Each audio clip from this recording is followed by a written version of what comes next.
determined as of the value as of January 1st, with a few small exceptions, okay, prior to the beginning of the fiscal year. We do it by a sales analysis. It's fair market value, okay? And it's determined by the Board of Assessors, and it's certified by the DOR. And we've had this conversation when I was here a couple of months ago, saying we need to get the value certified before we have this hearing. They insist on that. How we determine the residential tax rate, there are 3 factors that go into that. The planned expenditures, and those are determined by a town meeting.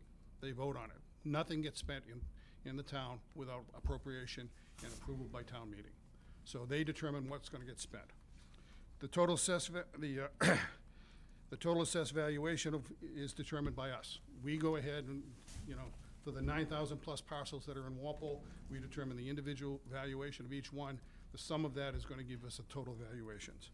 And then the residential factor, that's a determination that you folks make. And that is how much of the residential property tax do you want to shift to the commercial, industrial, and personal property accounts, okay? And that's a policy decision, okay? The current factor for 2018 has been, I think, for the last 5 or 6 years anyway, has been 1.275. The actual residential factor, which is what you actually vote, that's a little bit different than that. It changes from year to year, and we'll give you the correct one.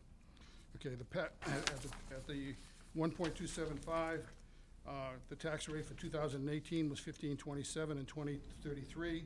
For 2019, at that shift, it would be 1511 and 2009.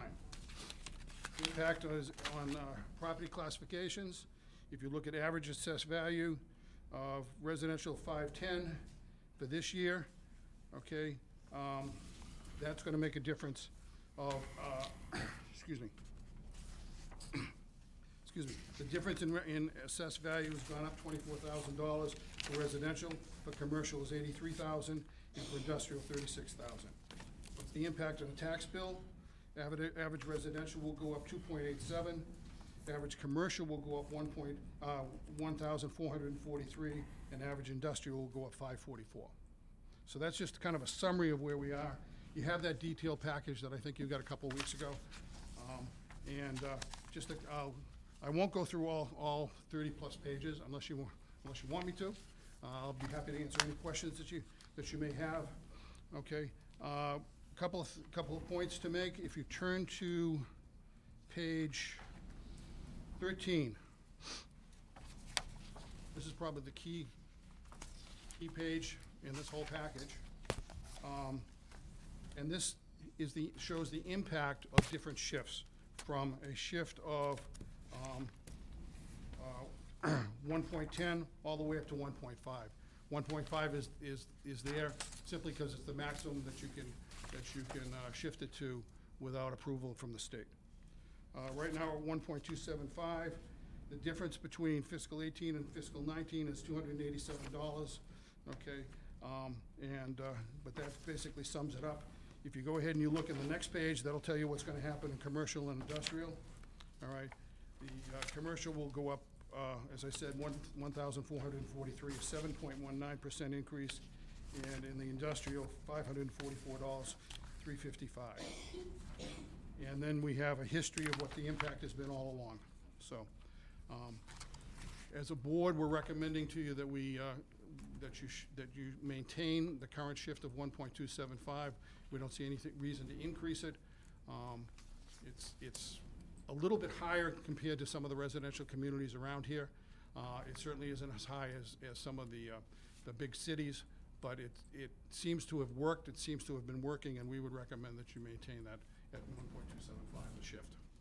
I would also just say we did get a letter from Walpole Economic Development Commission asking us to, well, it says, please accept this letter in reference to fiscal year 2019 determination of residential factor, the shift, documentation regarding the tax rates for fiscal year 2015. Economic Development Commission, EDC, respectfully requests that the shift remain the same for fiscal year 2019. So I just wanted to let you know. I don't know if you had seen that or heard that, but. All right, we've heard about it. One of the things to keep in mind as you're considering this is that because there's only 13% commercial industrial property in Walpole, that a dollar shift away from residential has an impact of about $7 on the commercial and industrial properties. So if you're looking at, okay, you know, we need to save money for the homeowners, and that's always a very important consideration. However, the impact, because there's the percentage of commercial industrial properties in Walpole is so small that it has a significantly larger impact on them. So, I'm happy to answer any questions. Are there any other pages you want us to look at before you open it up to questions? I'll open it up for questions. Ian? Thank you. I think I might take a little bit of time. Thank you, Mr. Fisher. That was great. The package was great. Dennis, thank you for the information that you provided for the last couple of weeks. Oh, excuse me. With me is Dennis, our assessor, and John O'Connor, Welcome. the board. Ed O'Neill sends his regrets. He's down at his community doing the same thing we're doing tonight. Great. Sorry, Ann. Thank you. So I'd like to start with what we're really determining tonight, besides the shift, even if we keep it the same, is also the tax rate. So, for example, Jim, and I feel like I'd like to harken back to last year at this time. The $15.11 tax rate, that's based on the FY19 maximum allowable levy of $72,383,125, correct? It's based upon the levy limit. Yes. Oh, I'm sorry. Well, the levy limit, but it also includes the 1.185257 of debt exclusion that builds that in, correct? Levy limit 71,197 plus the debt exclusion.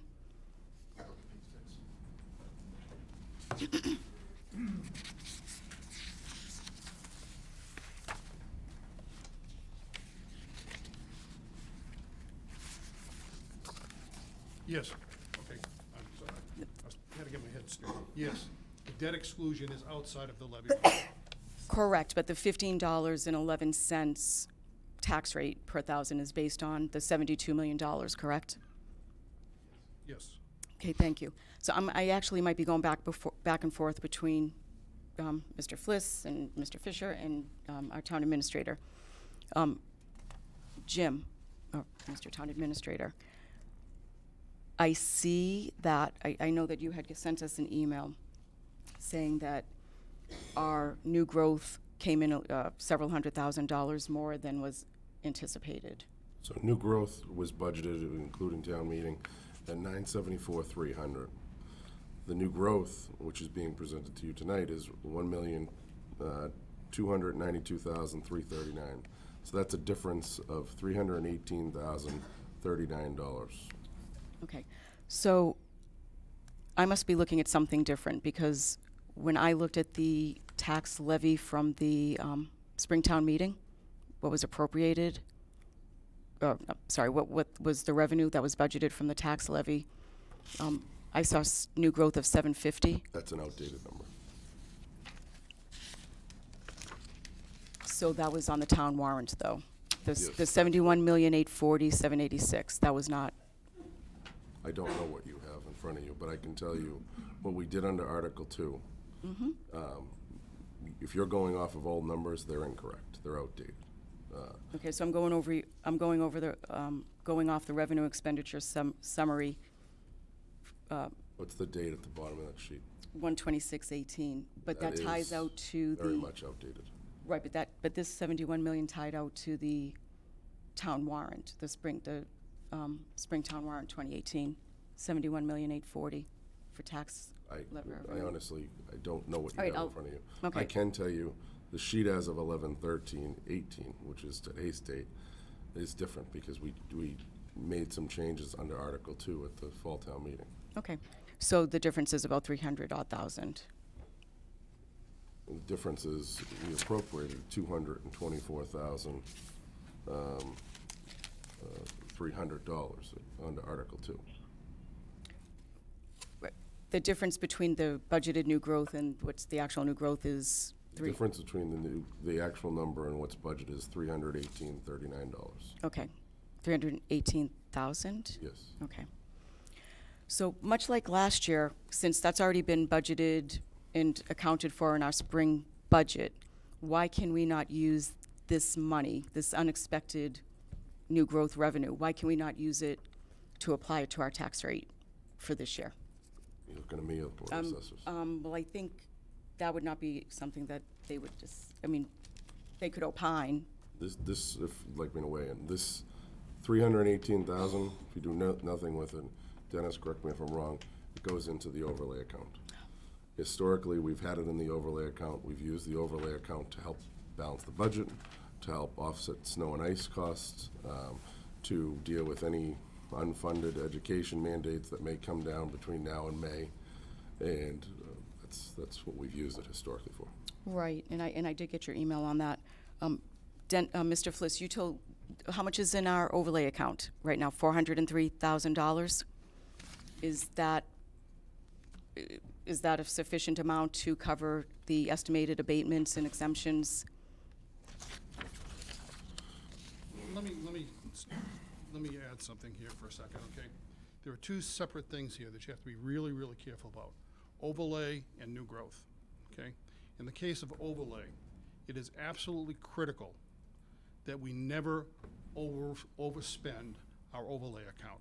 So what we do is we budget for overlay for the very worst case situation. Because if we don't, and we happen to overspend the overlay account, then it either has to get made up by budget cuts in the current fiscal year or budget cuts in the following year. It has to be made up immediately. So we're very, very careful about making sure that we have sufficient money in there, and what we do is we do it on the worst case situation.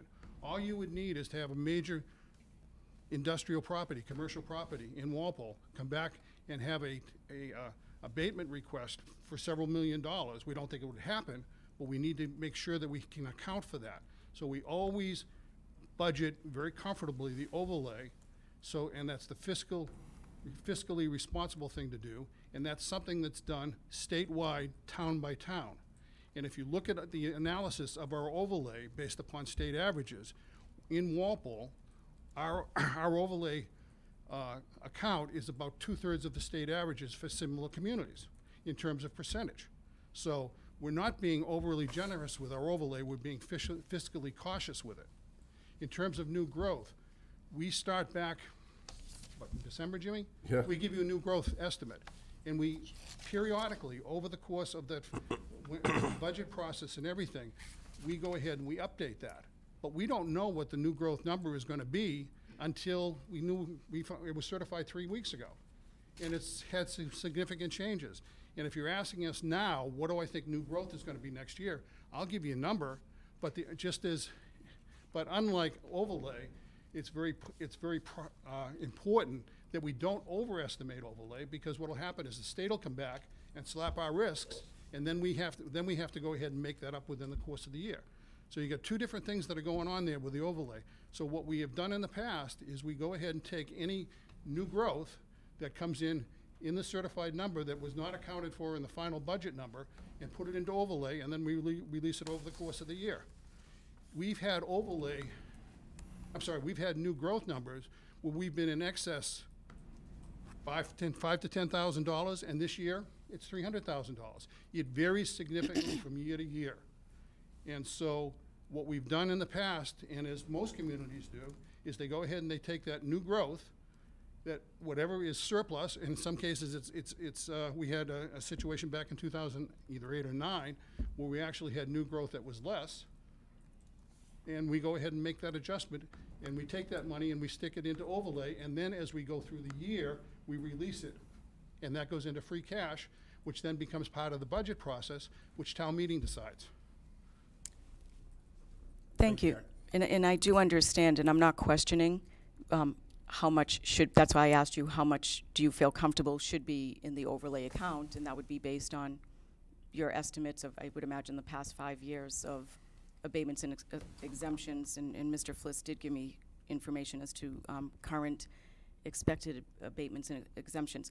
My concern is not that it goes into the overlay account, but it's what happens that when it's not used for abatements and exemptions and it gets released into free cash, which, as we saw at town meeting, that it was all spent down.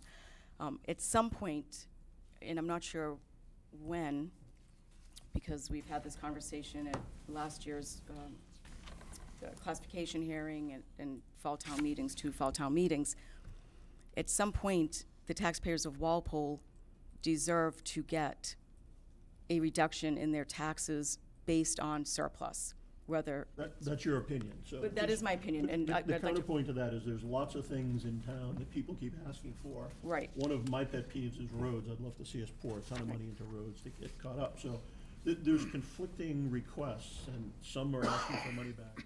Some are asking for more money spent in other ways, on schools, on roads, on other infrastructure projects, so. Right, competing So, resources. exactly. If that is my opinion.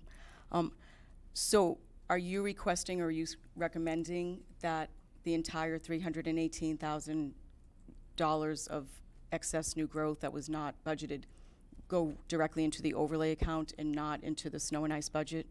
And I think that question. Not what I'm projecting. That's not what I was saying. If I could just say, correct what I was getting into there. It goes into the overlay account. That's where it has to go. And that's been our process. Yeah, and that's been the The process extra all in the along. overlay. To get it out of overlay, we have to have a town meeting vote. We have to authorize it from, under whatever article in the snow and ice, take 100,000 from insurance and maybe 200,000 from overlay, put it into the snow and ice account. It can't just automatically go over there. So that would be a process through town meeting. Understood. I guess I was under the impression, and Mr. Fisher, Mr. Fliss can correct me on this.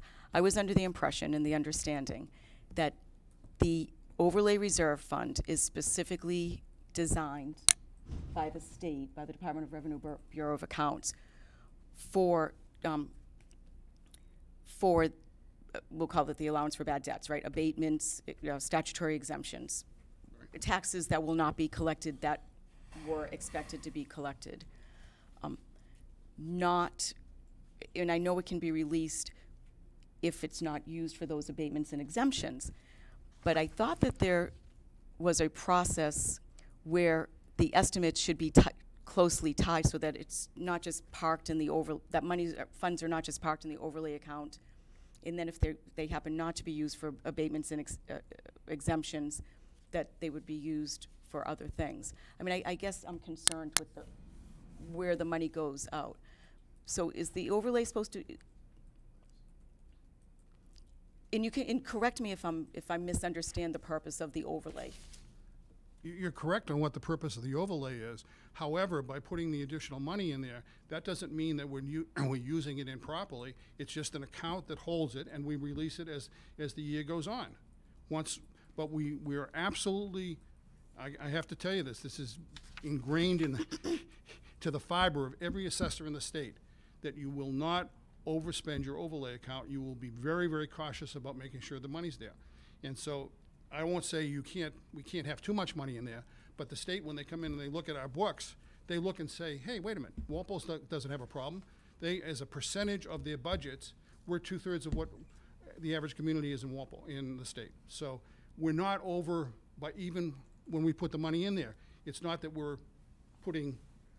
increasing it significantly larger to the point that it's going to call attention by the State Department of Revenue to say, wait a minute, what have you got so much money in there? We're still below what the average is, and we're being very conservative about the way we manage that, okay? Because new growth, that surplus new growth, if you will, varies very significantly year to year. Understood. Okay. How much was, what was the total abatements, what was released in fiscal year 18 for, and I don't even know if that's the right term, released or expended for abatements and exemptions? What was the amount needed from the overlay? The amount of money that was released from overlay in 2018, sorry, it's small print, 175,000. And that was for abatements and exemptions? No, that was what was released as surplus. No, that's what was released. Oh, so that was where it surplus. was, Her question was how much money got used for abatements and Right. all the. for the required? Yes. Not was released to surplus. Hold on. 230. There was $230,000 released in statutory exemptions, $25,000 in senior and veteran work-off programs, and $17,000 in abatements. Okay, so that was, right. Plus, and I we did- have potential liabilities of $75,000, and there's another $10,000 in uncollected taxes, so that's about $375,000. The 230, the 25, and the 17, has that already been abated and removed from the overlay account? And after that's been removed, there's still 403,000 left in the overlay account, correct? So in fiscal year 18, you used, there's required to through almost $300,000, or 200 and odd thousand. Okay, so I guess we just go back to my question. You released $175,000 into overlay surplus last year. You spent, and I use the word spent, and I don't know if that's the correct terminology, appropriate, for the exemptions Granted abatements, of almost 300,000. right. Through exemptions, abatements, and the work-off program, almost $300,000. So even though there's 400,000 in the overlay reserve fund right now, adding another 300,000 to that would bring it up to 700,000. Is that a recommendation that you're making, or is that up to Jim? It's not up to me. Well, Based upon past practice, I've been on the board for 30 years, okay? Every year, we go ahead and take the surplus new growth and put it into overlay and then release it as the course of the year, okay? This way, we don't get into any difficulty with the state by overestimating new growth, and we don't get into any difficulty internally with the budgeting process by underestimating overlay. It's putting it in there temporarily. We're very comfortable with that number that's in there. I mean, there is possibility, I don't think it's a good possibility, but there's always that possibility that we have to grant a large abatement. And we don't want to go back to the town at town meeting and say you have to make an adjustment in the current budgets, or the first thing that happens on July 1st is you make adjustments in the budgets on the beginning of the new year.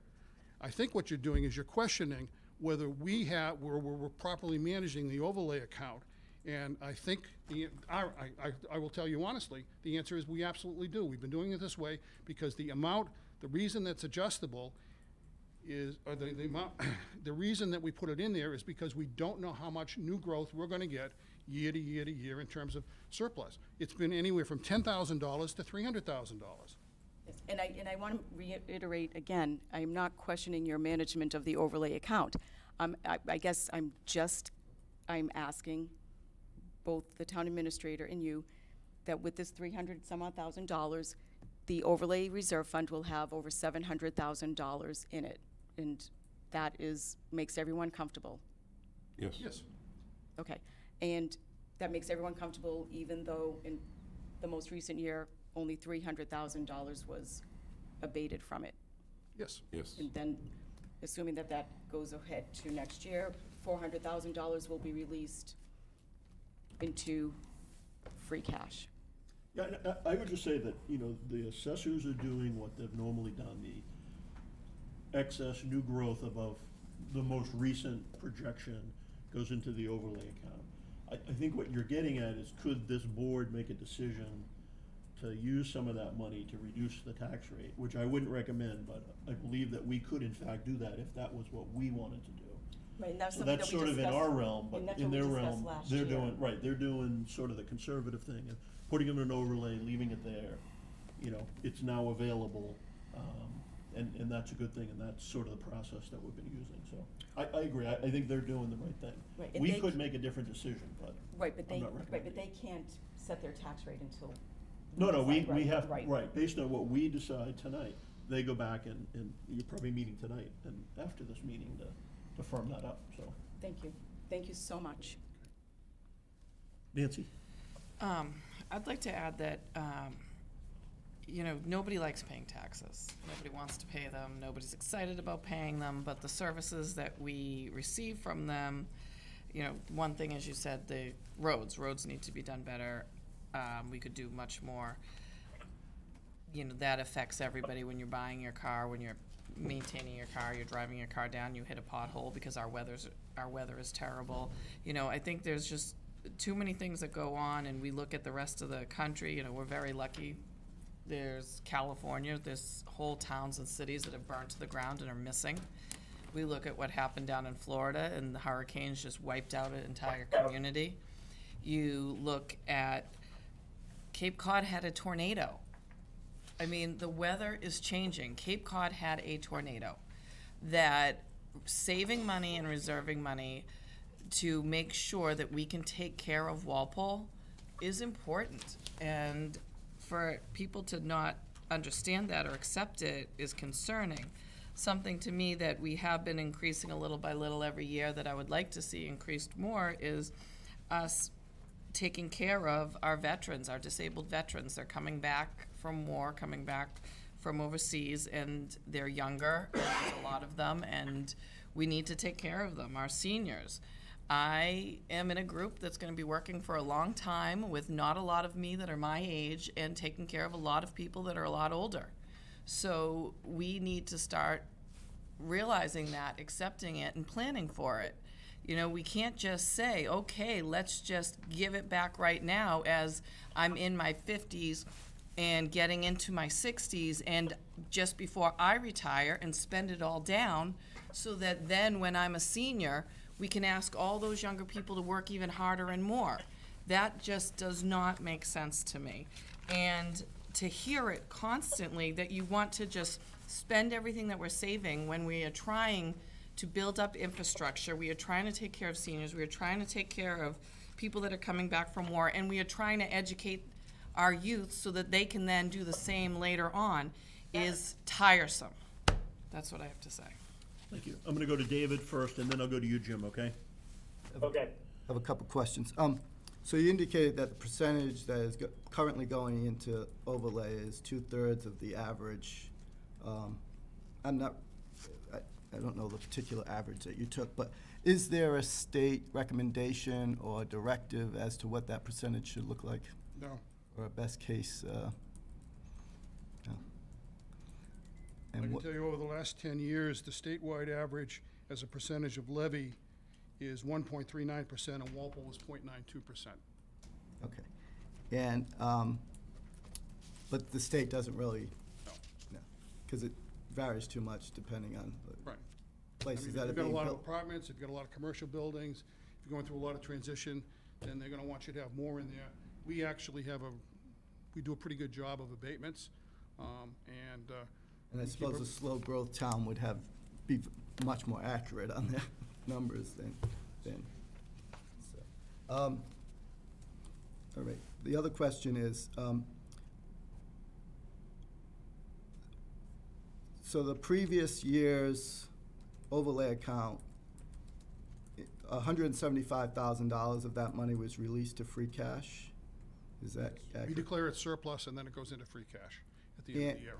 And what was left when was that the $403 figure that was left over when you? Well, it's 400 now with what was left over from last year plus what's in it for this year. Okay. So, do you know how much was there when you declared the 175? Oh, okay, so. Okay. Yeah. Okay. It's a rolling balance. And, all right, so. Yep.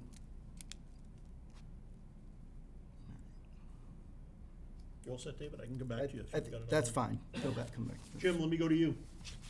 Yeah, thanks, Mark. And first off, I just want to say that I support Nancy's comments around the process that Dennis and Jack and the assessor is following, and Jim. I think that it's the right process. It's been our history to put these funds in the overlay account. And given that the overlay account is only 2/3 of the state average, that seems even more than appropriate to me. So Dennis, Jack, and others, Jim. I think you guys are doing a great job, and I just want to know that you have my full support on what you want to do with that, the money going into the overlay. And, Mark, I don't have any questions beyond that. Okay, thanks, Jim. So I also think you're doing a good job. I like the packet that you put together. I know that last spring, or maybe it was a year ago spring, we increased the percentage to 75% for the allowable exemptions for, veteran, blind, all of those categories. So I just want to let you know that I did speak to Dennis briefly, but I am planning to come back and try to push that up to the state, 100% allowable. And also take a look at some of the other things we can do for the people who really need the help on the taxes. Maybe the work-off program. And again, you just can't make it an unlimited number of people. Still, they have to meet the threshold, because we've got to be able to use that volunteer help to do something useful for the town. But I am going to talk to you guys some more, and Jim, and see if we can't do a little bit more for those who are, most in need. And I'm very comfortable with all the details. I did meet with Dennis last week, and went through the packet, so I'm good. Any other questions? So I'm all David? set on the overlay account. I just want to go back to the other Sure. issues that we're discussing, which, one of the, you said there are 3 factors that create the rate, or create what's happening here, is that's the planned expenditures, the total assessed valuation, and then the determination of the residential factor would then determine the tax rate. Right. So how do you come up with the planned expenditure? How is that number derived, and where does it come from? That's town meeting. And so how is the number, the town meeting determines the total amount of expenditure for the budget. How is it determined what would be raised from property taxes and what is to be raised from excise or other revenues? Well, the amount of money that's to be raised by, they're all estimate, I'm sorry, take that back. Excise taxes, local fees and so forth, like they're in the budget as estimates, okay? You have the total expenditures, all of which have been approved by town meeting. And then you have, if you think about it, when you always vote on the sources for those expenditures at town meeting. And those are estimates of local receipts, excise tax, reimbursements from the state, and the tax levy, which we have, in Walpole, for literally decades, the levy has been equal to the levy limit.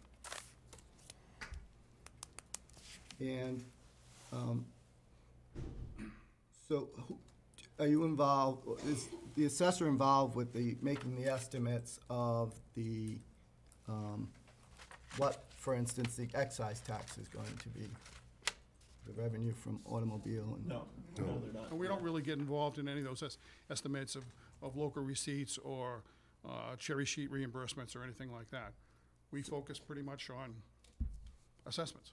So That's how what do I'm- you determine what the amount is that you need to raise from property taxes? It's the levy limit. That's, it's right on page 6. So you automatically just look at the levy limit irregardless of Well, other? it's part of the budgeting process. We don't do it, okay?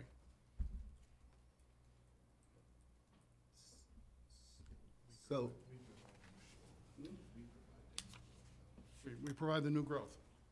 Our estimate's a new growth, and we'll give Jim our first estimate in probably before the end of the year. Maybe that's one of his Christmas presents from us. Yep. And then we'll update it probably quarterly through the year. and so from that, that estimate of what so you basically estimate what what real estate taxes will come up with after having raised the levy limit by 2.5%. Is that what you provide to the town administrator? No, or- what we do is we provide the town administrator with an estimate of new growth, which is updated probably quarterly, all right? It is a decision of the Board of Selectmen, the FinCom, and ultimately town meeting, okay, as to what they're going to expend. And the budgets are set, as I understand it, so that if you look at all your revenue sources, including the tax levy, local receipts, reimbursements, and so forth like that, you have to present a balanced budget. And that balanced budget will be the expenditures that have been approved by town meeting, spring town meeting, and then fall town meeting if there's any adjustments. And that has to be equal to the sources of revenue. Am I right, Jim? Yes. And so for the past, how many years, it's always been, it always worked out that the property tax revenue needed to be raised, would require you to raise to the levy limit? The budgets are set. It's an expense versus revenue thing. The revenue estimates, again, you gotta remember that the revenue estimate, the total revenue estimate is an estimate, because you don't know exactly what your local receipts are. You don't know what the cherry sheets reimbursements are gonna be at Springtown meeting. You don't know if you're gonna get any grant money, et cetera, like that. So what happens is, the town administrator will go ahead and put together revenue sources, the total of which will equal the expenditures that have been voted on by town meeting, which have been vetted all the way across the board, starting with Jim as the town administrator, FinCom, capital budget, school committee, Board of Selectmen, and then ultimately town meeting. And I would just jump in and say that the budgeting process has already started for next fiscal year. Yes. And all the departments are going through their budgets and taking a look at, what do they have this current fiscal year? What do they think they need to do? What's needed for next fiscal year? And in all honesty, when you add up all those budgets, it's more. greatly in excess of what our levy limit is.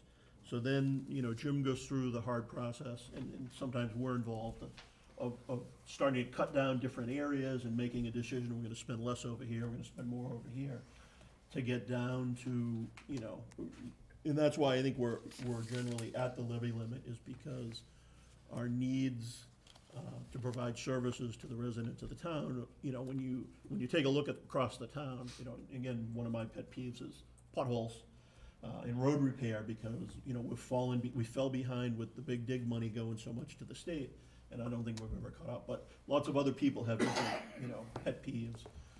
But that's how we have to basically reduce our spending down to what's available, so. I think you were thinking of coming at it from the other way, which is great too. And so, as far as the value of the total residential value of all of those properties, how volatile is that number? How does that get determined?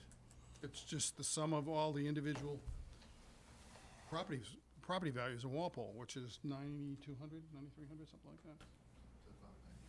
But you go and reassess them, so you go through an extensive process to reassess every house in every neighborhood all across the town. And how often does that reassessment occur? Major reassessment, when the state comes in and does its most thorough review, is every 5 years. Okay, it used to be 3, now it's 5, okay? However, they do come in and we do our sales analysis every year. We do a detailed sales analysis every year, and we will make adjustments every year on the values based upon what's happened sales-wise within Walpole.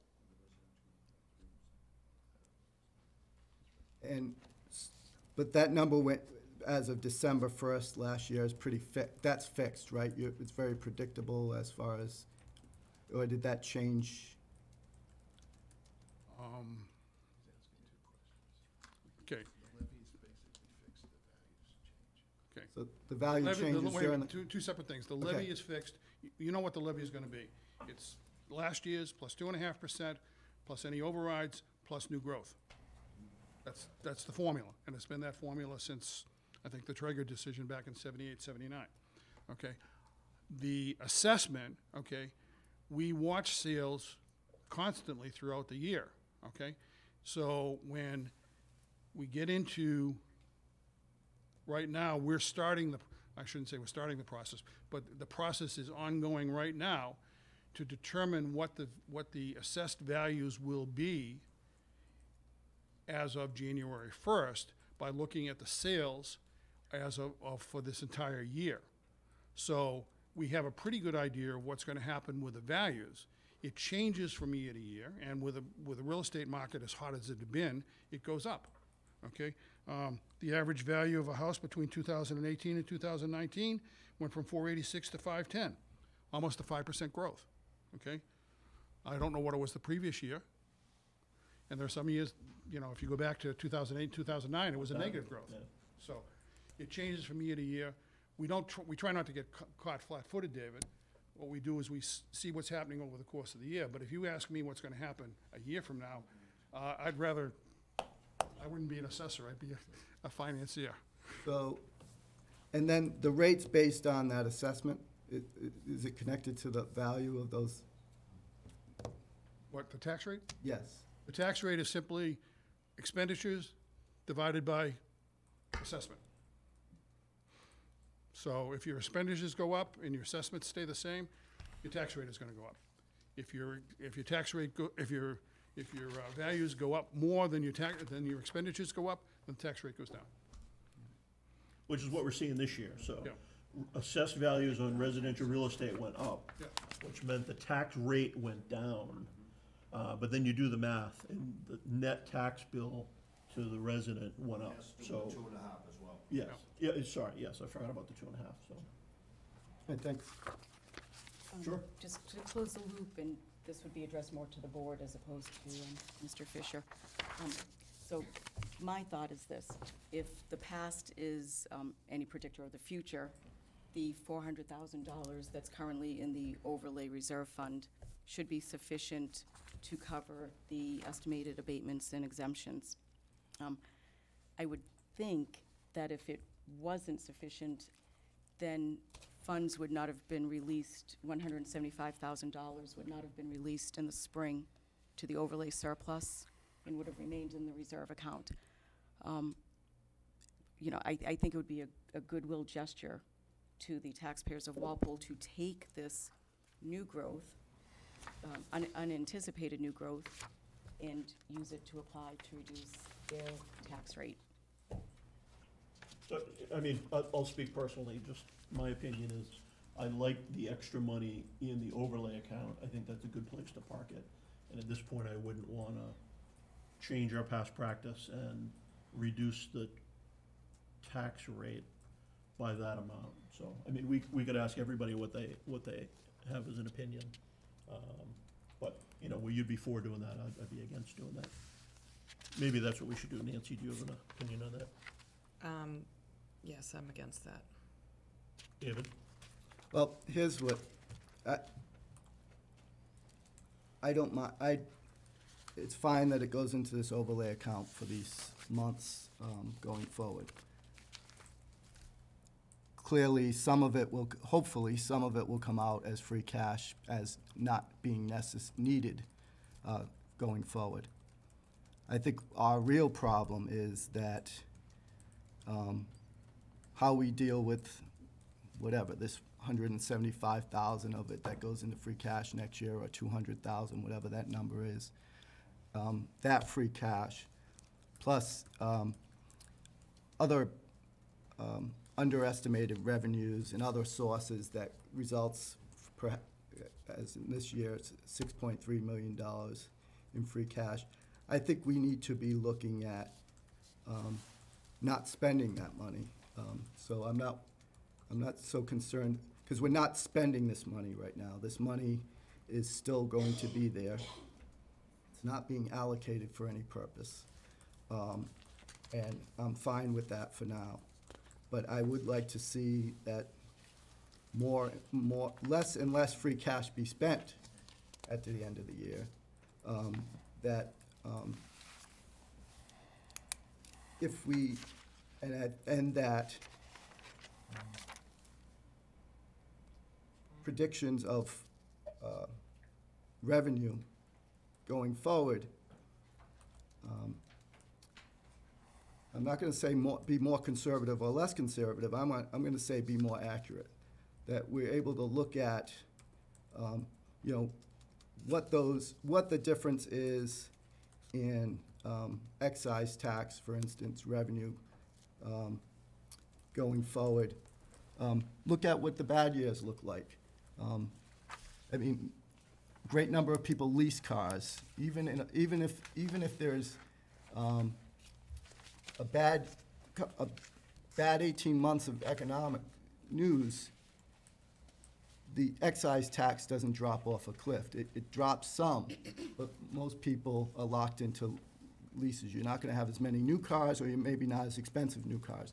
But we're not doing a very good job of predicting that money, and what happens is we have excess free cash. We're not correctly predicting the other sources of revenue. And what we get is, like Mr. Fisher said, is that we never raise the levy limit less than 2.5%. When there's certainly, in the good years, there should be opportunities to raise the levy limit by less than 2.5% and give some tax relief. I did have one other question, Sure, if I may. go ahead. I can keep it for offline. Okay. Thank you. Jim, do you want to weigh in? Yeah, just, comments on the forecast of revenue and all that. I mean, I just happen to think that Jim and his team do a great job on that. And I mean, I hear all this conversation, and it actually makes me shake my head, because if we went the other way and we underestimated the revenue, just think where we'd be, right? And I just think that we have always taken a conservative approach toward these types of estimates, and I would certainly hope that we would not change that. And we got a professional team in place, and Jim and his finance team. We've got professional assessors and Dennis Bliss, and supported by the town assessor and the assessors board. And I just think we've got to pay attention to the people who do this stuff for a living. They've been doing it for a long time. They know what they're talking about, and they're acting in the best interest of the town, in my view. So I would be opposed to any suggestion that we do anything other than what Jack has brought to us tonight. And I guess I'll leave it at that, Mark. Thanks, Jim.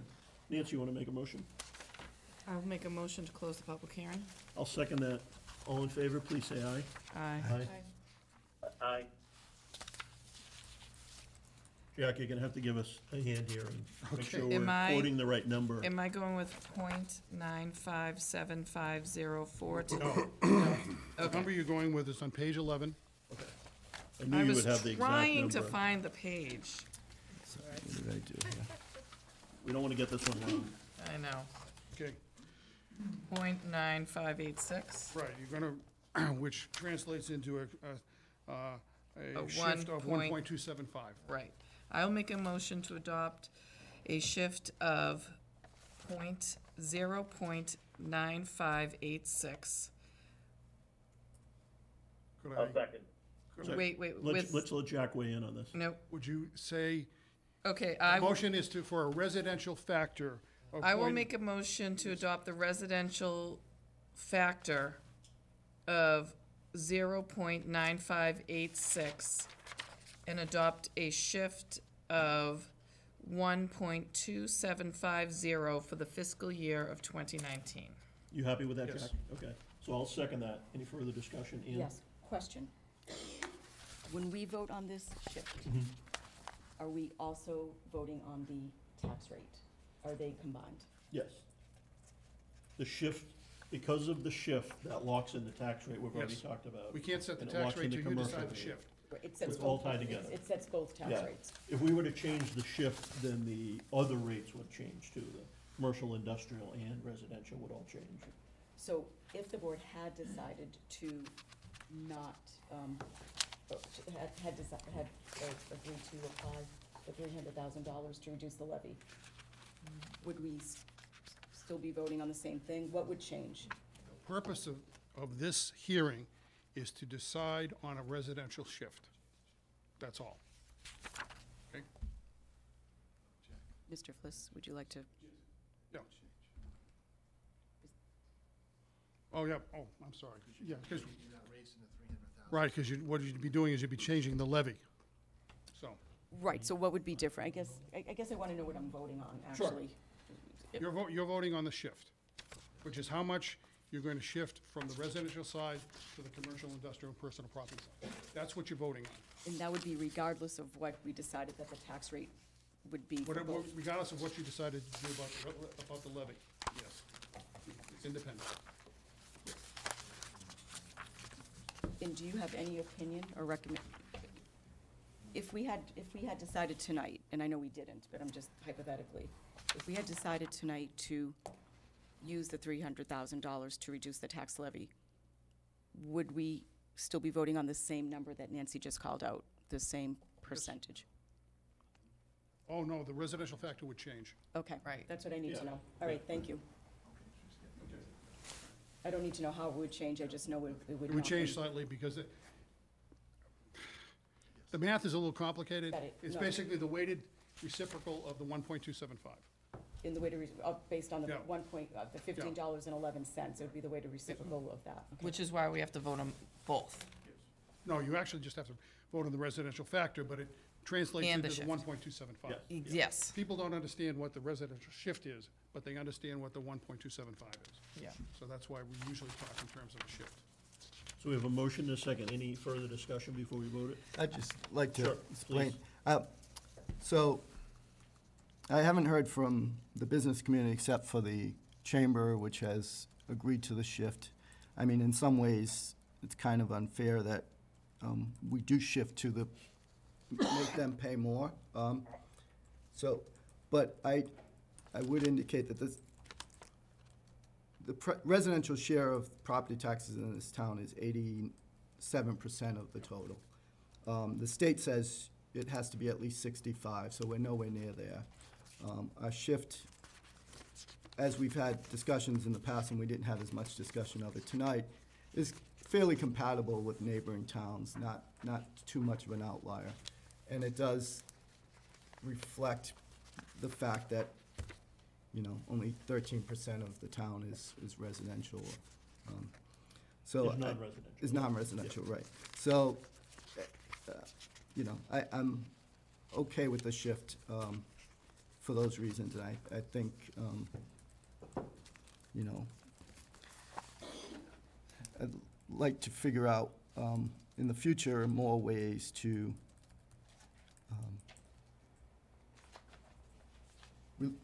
relieve some of the real estate tax burden, especially to the residences, and there are several tools that we can look at, and I hope we can discuss that further in the future.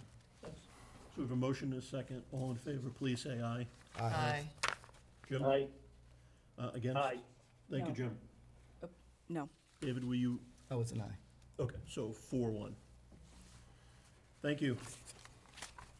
Thanks, assessors, appreciate that. Oh, and the other language, so we can file it online. That's a new I'll change. make a motion to authorize the town administrator to submit on behalf of the board the LA5 on the state gateway system. I'll second that, and then. you Just can to explain, it. this is, in the past, you guys all used to sign it. They did away with the signatures. This just authorizes us to log in and check the box, basically, right, Dennis? Yeah.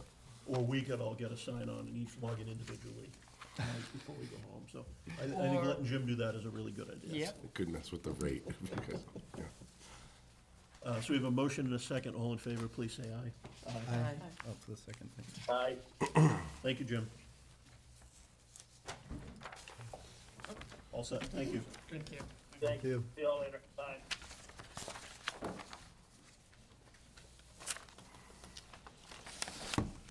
Okay, next up, we have Rick Merrickin, vote seeking membership on the Zoning Board of Appeals. Come on up, Rick. Haven't seen you in a while. That's right. Welcome back.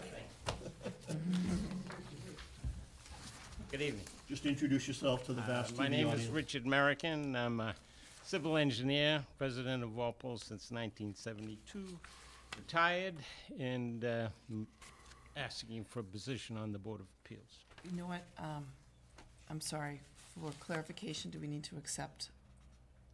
You don't have to vote to accept, no. We don't? No, you don't. Okay, all right, sorry, I just wanted to. It's okay. So do we have two candidates for this? So, first of all, I'll just say thanks for volunteering. I know you have a lot of expertise, and Yes. I'm glad that you're willing to put that to work on one of the boards. Yeah, I've been looking around for a place to put some of that. So I think this is a I good appreciate place. that tremendously. Okay. So, anybody have any questions for Rick? Sure, go right ahead. First, I have a general question to Cindy. Yes. We have 2 applicants to the board, and how many openings? There's 1 regular and 2 associate. Okay. And Mr. Merrick, you are applying for The The regular. the regular position, yes. I'm going to ask this of both candidates. Sure. When a property owner comes before you for a variance, or when you were on the board, how much weight do you anticipate giving the abutters' opinions, to the extent that the abutters come, if they're opposed Sure. to? Well, a variance is a not allowed use. Special permits are allowed use where you can put conditions on it, but variances are not allowed. So there are criteria in the zoning act you have to meet, and one of them, it has to be in the best interest of the town. And my position would be that it affects the neighboring residents most, so they would be very highly weighted. Highly weighted, okay. And could you educate me again? I use the word variance, because that's the only term I know. No, For not allowed use. And the other term you use? boards of appeals also deal with special permits Okay, for some special uses. permits. Yes. And that would be for an allowed use? It's, But- it's essentially an allowed use, but the town is allowed to put conditions on the use. Okay, and same question, how much weight would you give the abutters? Or is it Well, that relevant? one, since it's an allowed use, I would give the abutters less, but certainly, you know, they have an impact. And if it's significantly impacted in the abutter, that would make a difference in a decision. Thank you. Any other questions? I don't really have a question. I can say that I am excited about you volunteering. Having been on the planning board and seen you come before the planning board, I know that you just have a great working knowledge of our zoning bylaws. I know that, especially if we head down the route of zoning rewrite, you would also have a lot of historical information of things that you found holes in and things that you could help us fix. So I think that's very exciting. So that's how I feel. David, any questions? No, really, your answers were very instructive to that question, and I appreciate the fact that it shows that you have a very, we'll hit this running and have a very good understanding of what the role Yeah, of the I've zoning been- board is. I've been on the other side of the table for almost 45 years, so I have, insight into how boards have done. And having met you in the past and hearing you here, I do think that, and having appeared before the board, I think that you will help to alleviate one of the issues that I've had with some of the boards and commissions as I've observed them over the last several years, is in that the way that they treat people that come before them, that people deserve a lot of respect, a lot of understanding, a lot of consideration that they're nervous and maybe not their best self before the boards, and patience, and to be treated as customers, as people that are not enemies of the state. And I think that you will do that well. Absolutely, Thank you. absolutely. I don't have any comments, I already made mine, so. Okay. You want to make a motion?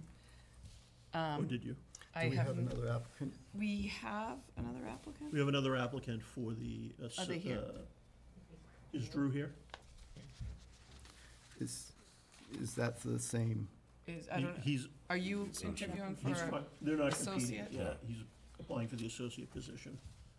right? Yeah, it was for the regular or the associate, whatever was available, obviously we applied at the same time, so.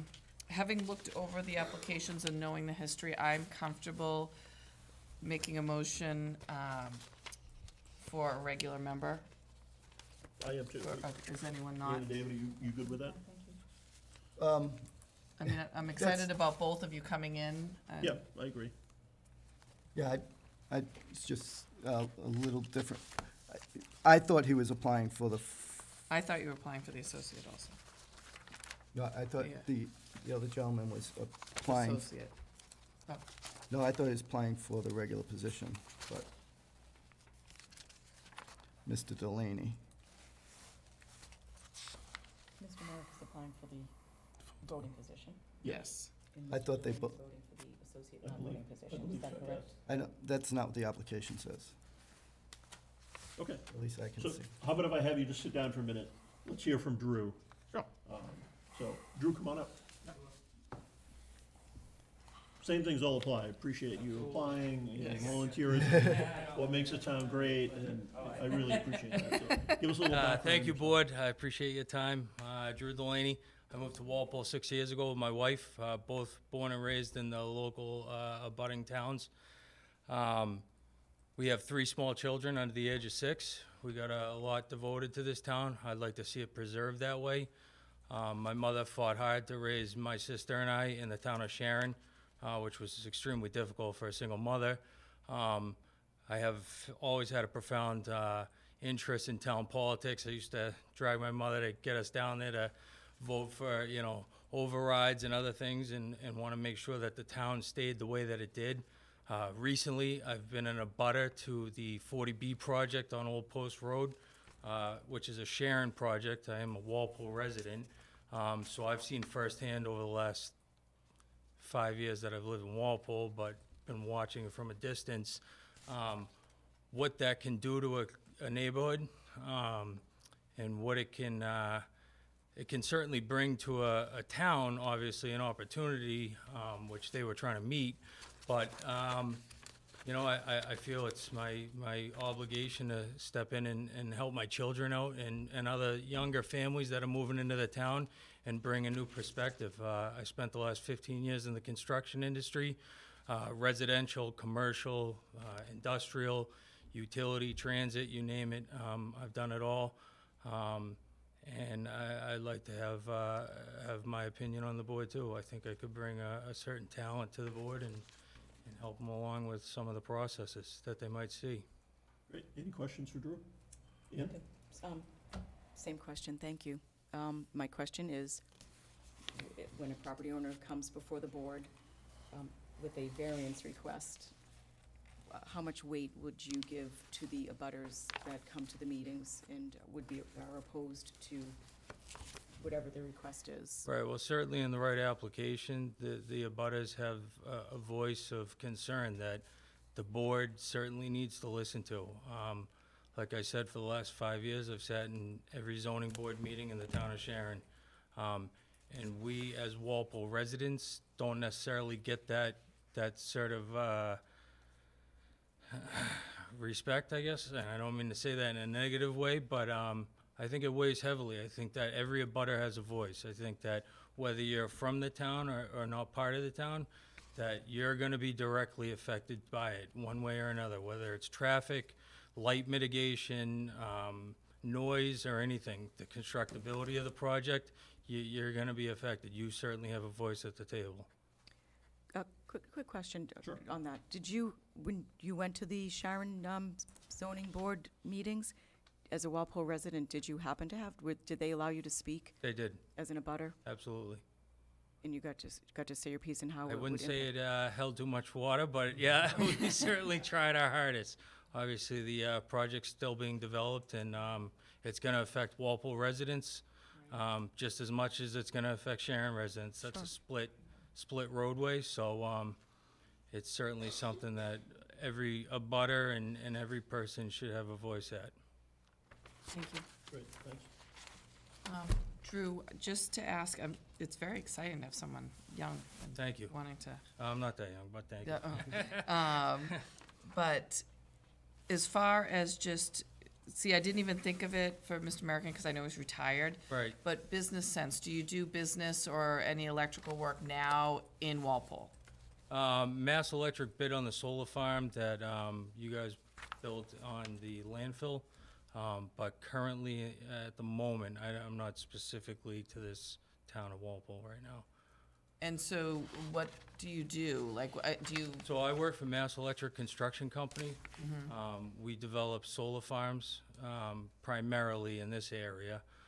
Certainly, we do everything from industrial work to the hospitals in Boston. I'm an electrical superintendent, so I oversee projects. But you don't have any financial gain in any of those No. projects? Okay, that's good. Thanks. David? And to follow up on Selectman McKenzie's comment, so does Mass Electric own these projects, or they just, they No, do the construction? Just a subcontractor.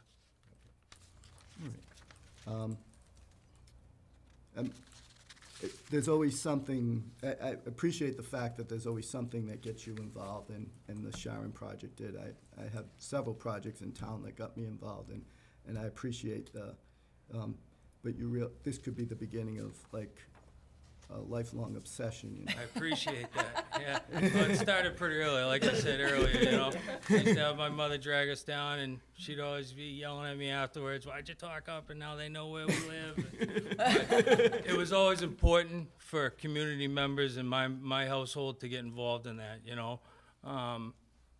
It's where my children, my oldest daughter's 6 years old, she goes to boarding school.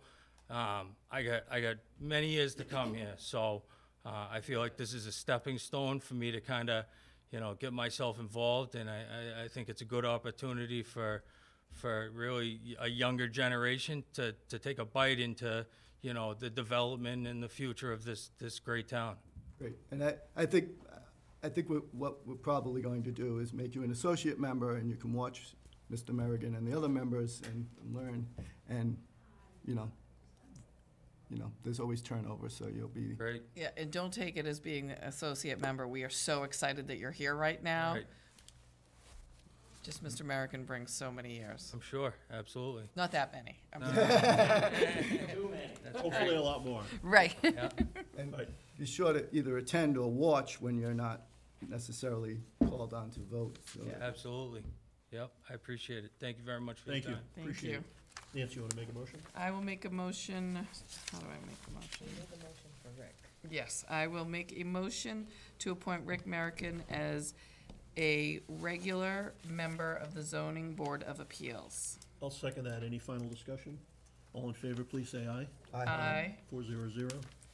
I will make a motion to appoint Drew Delaney as an associate member on the Zoning Board of Appeals. I'll second that. Any final discussion? All in favor, please say aye. Aye.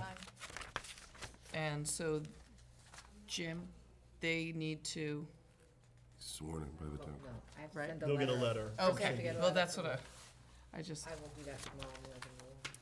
okay. I did also want to mention, and we don't need to vote on this, but the opening on the zoning board of appeals, because Craig Hiltz resigned from the board. I appreciate all that Craig had done for the zoning board of appeals. Did a great job, worked hard, which is, you know, what we love to see, volunteers who are getting active and involved. So, again, thanks to Craig for all his hard work in the past. Agreed. Okay, how about Eric Kraus, seeking membership on the Insurance Advisory Committee? Eric's not here tonight, but we know Eric. I'll make a motion to appoint Eric Kraus as a regular member to the Insurance Advisory Committee. I'll second that. Any discussion? Yes, Sure, you're right ahead. I know that in the past, we've waited for them to show up, and I'd like to see Eric again on this. Is that, will he come back, because we're meeting next week? I'd really like to request that the board go forward with this. I've already reached out to the other members of the committee. They've need said to me, somebody? yeah, and it's been posted for a very long time. So, Are there also other openings, there's 2 associate positions. so that they need to be filled as well? Yeah. Okay, all right, then I'm fine. Okay. I would note that he indicated that his time available to serve on the committee is endless. Endless. So Good to we're know. gonna hold him to that. His enthusiasm is boundless. We have a motion and a second. All in favor, please say aye. Aye. Aye. Umesh, come on up. Umesh is seeking membership on the Recreation Committee. Welcome. Good evening. Just introduce yourself a little bit. Yeah, I'm 41 years old. We built our home in the Bird Estate, that Toll Brothers community, back in 2010. Moved in summer of 2010. I've been a Walpole resident for the last 8.5 years. We have 3 children. our first child, 10 years old, son, goes to Fisher School. The other two are twins, 4 years old. We are a young family. We were extremely busy, but I had always in my mind to start engaging with the town and the community. So there was an opportunity. Mr. Joe Grant, who is part of the rec committee, when we were seeking a place for our kids to play cricket, I was going to ask you if you were one of the cricket people, so cricket players. Cricket people, Sorry, cricket players. The last 2 years have been tough with the twins, and it was a lot of work. I had to be at home, but now we are beginning to enjoy the time with the kids, and they are involved in the sports as well. My son plays soccer, swimming, and I'm sure the other two kids also get involved. And we live in a young community, and many of my neighbors, encourage me to. I didn't even know that, there were many people who approached the town for space to play cricket. Sports is a nice way for immigrants like us to get involved with the town and contribute back also, at least the beginning. We'd like to contribute more in the future, but this is a good start to just be a volunteer and get involved. Great, let me see if anybody has any questions. Nancy? I don't have a question, but I think it's just awesome that for a culture to bring more sports and more recreation activities, and for them to be out there for everyone to see, want to try, and to get to play.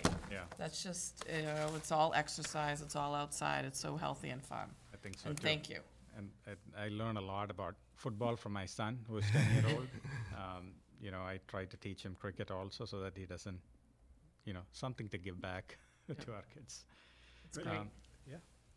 I had a question. What are the requirements for a cricket field? How large is it? What type of surface does it need? So, tomorrow when we, some of us are coming back to present what we are asking.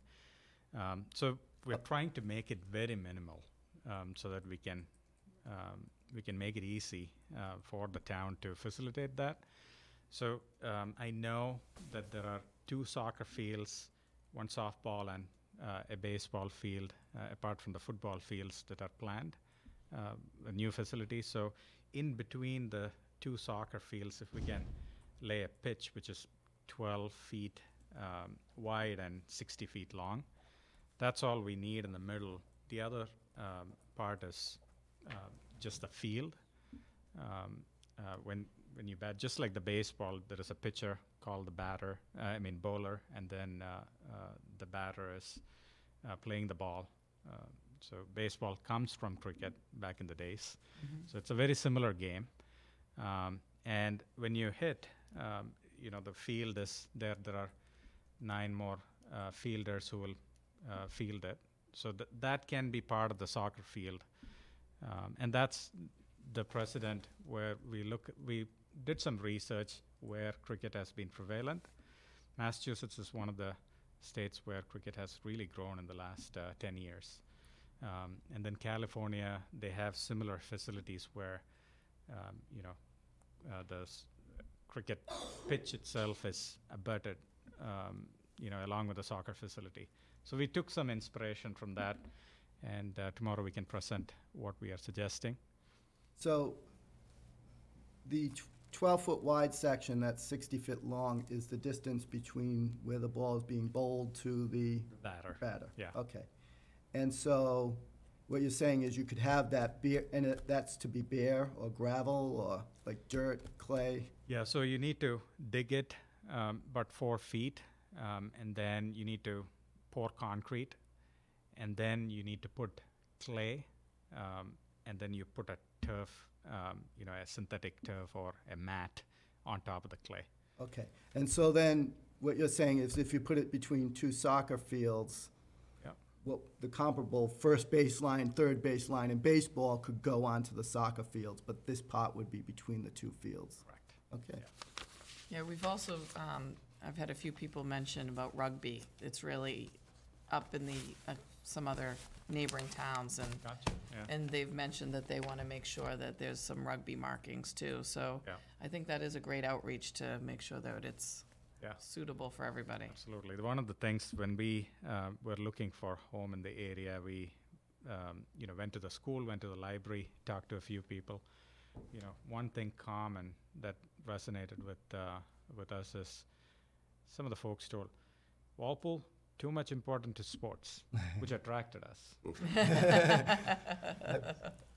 And I'm also very excited to see, I've noticed on election day that members of your community, when they come to election, are just very happy and excited to be there, and they're very Be part of excited it, to be yeah. part of our community. And I want to reach out to you all to, reach out to take your place on all of the committees, and like to reach out to you in any way. Thank you. I thank you. Ian, do you have any questions or comments? No, thank you very much for applying. Our rec department, I would say, is a jewel Yes. of Walpole, so I'm sure you're excited Yeah, it's an honor. about getting on the committee. Honor. Thank you. I agree, and as you heard me say, thanks for volunteering. I think that's important. And Absolutely.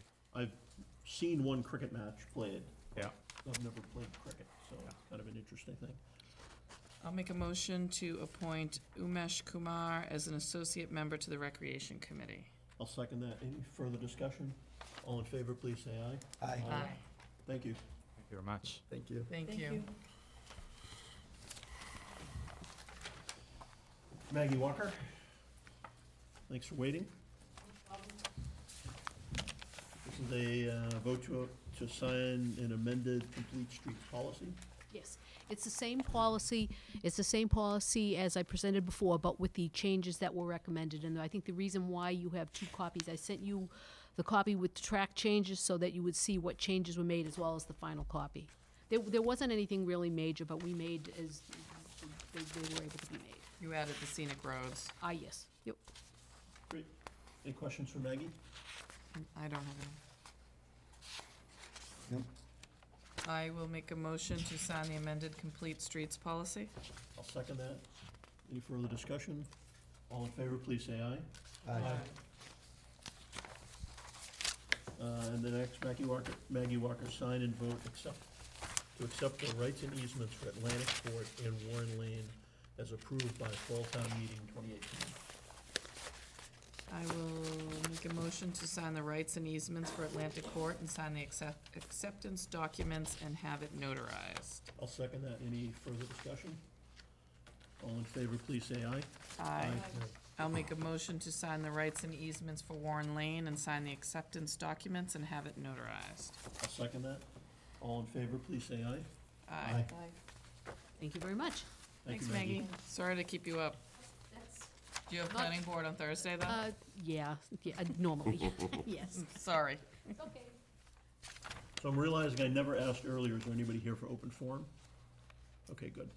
They just fell Sorry. asleep. Yeah, they went to sleep. Okay. New business? Jim?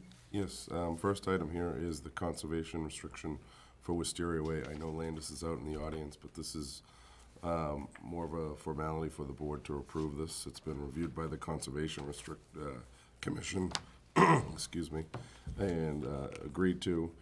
And this is just the final step here for that restriction. Make a Anybody? motion to sign the conservation restriction for Wisteria Way 2. I'll second that. Any further discussion? All in favor, please say aye. Aye. Thank you. Thanks, Len. State reimbursement aid for complete streets. Jim? Sure. Again, this is standard form from MassDOT. Maggie was just in here talking about that. We're seeking reimbursement here, looking for the board to sign off. Nancy? I will make a motion to sign the state aid reimbursement for complete streets. I'll second that. Any further discussion?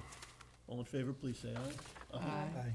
I'll make a motion to open the May 6, 2016 town meeting warrant and, what? 19. Oh, 19. Did I say 16? Yes, you did. May 6, 2019 Springtown meeting warrant and close it on January 22nd, 2019. 2219. I'll second that. Any further discussion? Go ahead. Jim, I know it's fall town meeting, and maybe this isn't the meeting to discuss this, but probably next meeting or thereafter, and on your emails, you had asked for some input or comment as to the budget process. and at fall town meeting, you had suggested that the board could, when you're preparing your budget, not, you could prepare your budget without taxing to the full 2.5% when we were talking about the levy. Is that something you want to discuss tonight, or should we? I was gonna briefly mention in another TA updates, but if you can. Sure, go ahead. So, as you all know, the budget directives have been sent out to the various department heads. They're doing budgets to be submitted in early December, before the 15th, by all the departments. So usually from just before Christmas, all the way, probably to mid-January is when myself, Jody, and Marilyn work together to balance the budgets, because as someone briefly hinted about tonight, the requests always exceed what we have available for expenditures, just most of the time the way it happens. And, the school's looking to get to a certain point, but we only have X amount of revenue available. So during that month and a half before the budget message is delivered, that's when I'm balancing the budget. And as I said last year, I'm gonna balance the budget until the way we've done it, I've historically done it, until this board directs me otherwise. I have taken some of the comments that you, David, and some others have made to me about revenue projections, and I will be mindful of that. I'm looking at averages longer than the 3 years. I'm going back 5 to 7 years, taking off some of one of the high years, one of the low years, and kind of finding a number that we're comfortable with. But if the board directs me to do otherwise, or you'd like to discuss it, I'm more than willing to do that. I know we had talked in the past, many times, about having workshops, and we never got around to it last year, for really digging in deep to the budget. My feeling about the conservative estimates, I understand the need for the conservative estimates when you prepare the omnibus budget, because obviously you estimate your non-recurring revenue, or the non-tax levy revenue, because you can't always count on it, or for that amount. Sometimes it fluctuates, yeah. And it does fluctuate. It can fluctuate high, it could fluctuate low. So that piece of the budgeting process, I think is not a bad thing. I think it's after the budgeting process, when the actual revenues that are collected come in much higher. I think that's where we really need to have a hard discussion about what we want to do with those excess revenues. Because If you're talking about free cash, though, that's part of our budget cycles. Free cash is then what we use on capital projects. So it's not like the process is broken. We have a process, and money that becomes free cash then flows into capital budget. and I think that's where we would disagree on the process. So, a follow-up on that. So the free cash so you anticipate the free cash, you know what the free cash is going to be when you're creating the budget? No, I don't think you know. I think that as an example, one of the items that always goes into free cash is prison mitigation, because we can't count on it. Okay, yeah. So I think there's all of those things. So I would say that some of them, hopefully we get prison mitigation and it becomes free cash, but. But as part of your budget process, there is a plan for how that money is that free cash is going to be spent. I think you definitely need to look at capital spending and all of those things. That is part of your budget. Right. So you've got the operational budget and the capital budget.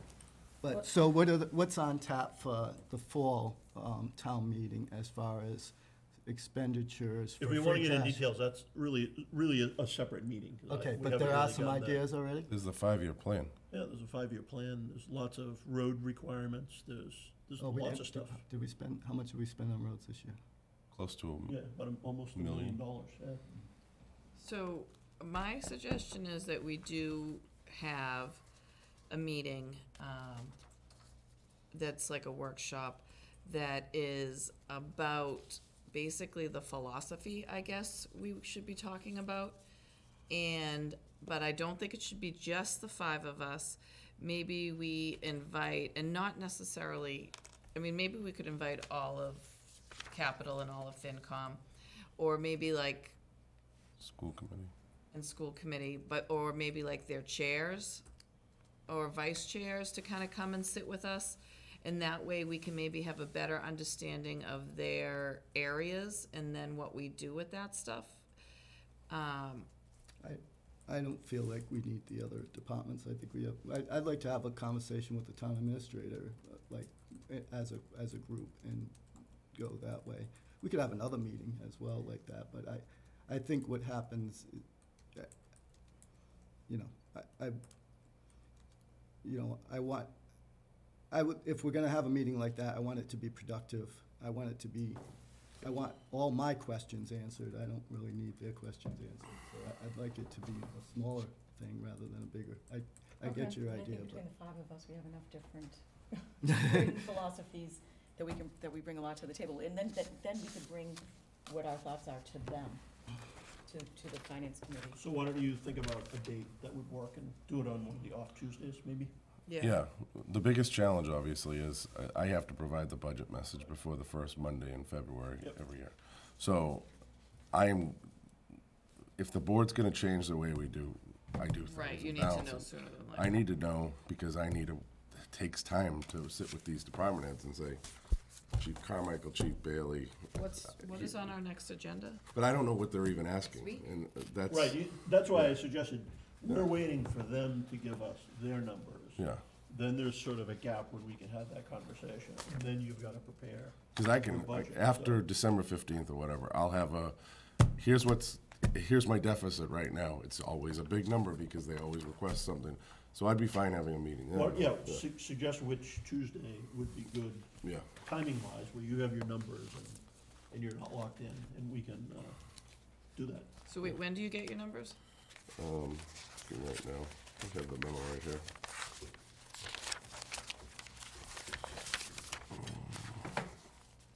December, no later than December 3rd. And then Entered into when- munis, but there's always some late ones, so I figure by that Friday, Monday, December 3rd, so by Friday of that week, I'm guessing, So what are we doing on our December 17th meeting? December 18th. We're meeting I mean, December 18th, I don't know yet. Well, you're gonna be doing a lot of the renewals. a lot of the Because renewals. we have to do all the renewals and get them out to everybody Ki- by before we- December 31st. I don't wanna commit right now, Could because you I'm get also back to us dealing maybe in a with week or so? insurance Let stuff us too, know. so. Right. Quick question. We're closing it 4 months before town meeting? 3.5 months before? Is that, I always ask this question, but is that a little early? So when we It's always right close around it. time? Okay. We could, if we had to, reopen it, although it then. It It's a messes little up the turmoil book, down and the it road messes with up the other everybody's boards. voting and Yeah, meetings and. but come Monday, the first Monday in February, I usually hand it to Finance Committee, and that's when we. And then they start all their. You know, the tri-county numbers come in February or March, so does Norfolk Aggie. The retirement board sometimes comes in late, so there's numbers that come in after the budget. This year, I know there will be, so. So why do we, since we know that there are so Charter many requires me to deliver a balanced budget by Monday, whatever the first Monday in February is. Why don't we close it? I guess that's what I'm asking for timing purposes, since these other numbers come in after we close, after the January date of closing it. It doesn't impact. Oh, the no, vote. that doesn't, no, that's the Yeah, warrant. this I is thought the you were warrant talking we're about the No, budget. not the budget, the warrant. Yeah. No, that's fine. Okay. Okay. So just suggest a date to us, when, Okay. you know, maybe in a week or so. I'll make a motion to approve the Board of Selectmen's meeting schedule for 2019. Oh, did we vote on opening the warrant? We did, didn't we? I don't think we did. Did they vote, Cindy? To close the warrant? No. To open the Oh. warrant. Okay, no, I think you just we just had discussion. We open I it, didn't know. well, you So we open have, and close it. you did a motion, right? Yes. Yes, You did a motion, I did a second. right. So we have a motion and a second. All in favor, please say aye. Aye. Thank you. I'll make a motion to approve the Board of Selectmen's meeting schedule for 2019. I'll second that. All in favor, please say aye. Aye. And if you look at this and you see a problem date, the sooner we know, the better, just so we can all adjust Yeah. our schedules. Okay. Vote to approve a request to operate a livery within the town boundaries, as we do not have rules and regs for a livery. You do this front page. Jim? No, you can't. No, this is kind of a funky thing that came up between our last meeting and this meeting. We ended up doing what we could to help the gentleman out here. We got by through temporarily, but this is just a formality. It's MassDOT, right, Cindy, who requires this? Yeah, No, it's, yeah, Massport. Massport. Yeah. Oh, okay. We don't have any rules and regulations for a livery license. We do have things they have to give us and provide us. But in order to go through the streets of Walpole, for some reason, the board has always made it a requirement of a vote of the board. And then I also send a letter to Massport letting them know we have no rules and regs. So my question is, do we have a fee schedule for this? No, there's no fee. There's no fee. And so what do other towns have for their rules and regs? I don't know, I'll look into it, if you're interested, but it's always been this Do way. we have any, do we have No, any people? Do we have any others right now? No. we don't have a lot. These No, requests yeah, I don't think come we up have. often. They I think come we had so one in my infrequently. 3 years, yeah. We did have one Yeah. a while back. Yeah.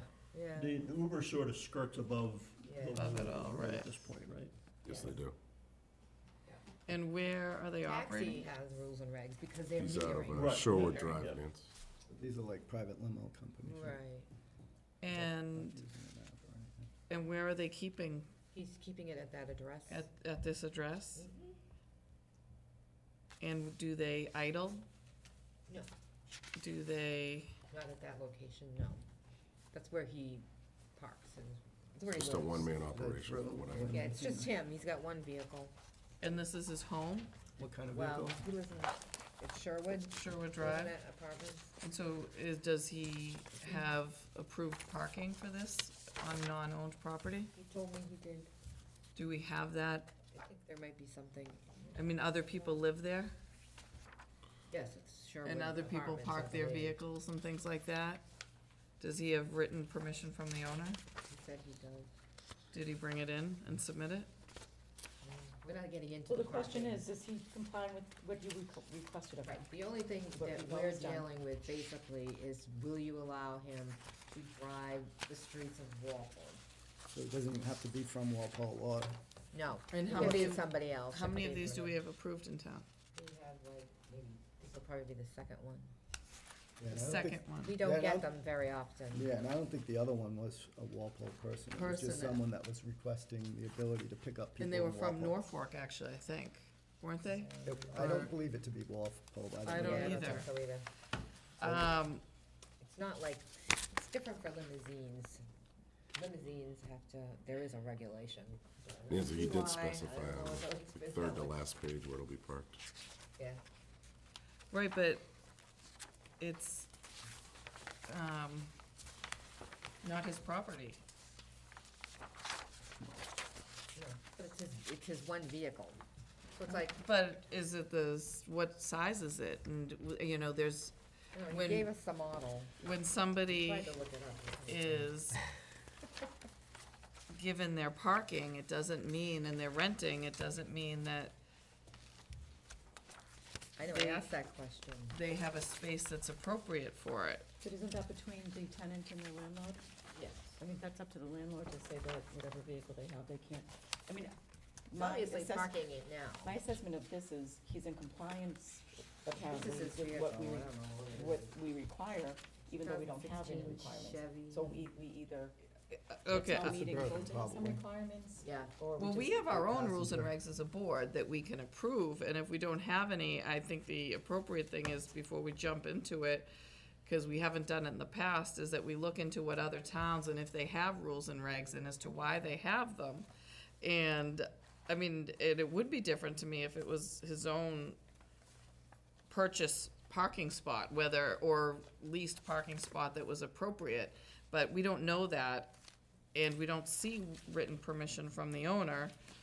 And maybe it's not in his lease agreement or rent agreement, I don't know, I don't feel comfortable with just this, I feel that there's a lot that I don't know. But I don't, again, if that, isn't that between him and his landlord that's a contract between him and his landlord. Right, and just as abutters have a lot of influence on what happens next to them in their property, there's other people that are renting just as equally, and we don't know that, and I think that they're abutters, and we should be looking out for them.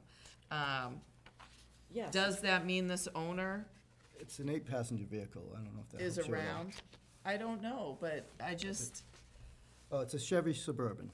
Yeah, I was gonna say, I think it's a 2016. Suburban or the It's a equivalent, might be more of an 2016 upscale model. It's a 2016 Chevy Suburban K1500. I would just say it's an unusual situation. I'm okay with this. If we wanna move ahead and Bus create some or a rules and stretch. regs, I'd be okay with I that, can but, look into that. I wait till I don't after have a renewal problem with time, this one though? going Yes. through. I think it's a low priority to work on them. I It's will. probably a good idea to see what other people Yeah, do. we'll look around and see what other people do. Like- David, do you have any comments? No, I mean, he's got a livery plate, he's got his livery insurance, he's actually incorporated. You know, yeah. And I think it's it's an 8-passenger Suburban, which could just be a private vehicle. I don't think it's much different. It's not like a bus that You I know- would be idling, like you said. So Yeah. And it could probably fit appropriately or probably be okay, but I do think that this isn't how we push things through. I think it's the difficult. questions are valid, and if we Yeah. come up with Yeah, some I'll rules and look and regs, see we what should. other towns Right, do. but I think it's also hard to say no without rules and regulations. So, let me make a motion. I'll make a motion to approve the request to operate a livery within the town boundaries, as we do not have any rules and regs for livery, and notify Massport.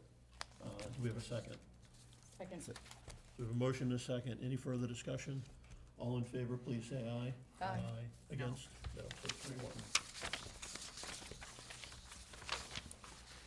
Okay.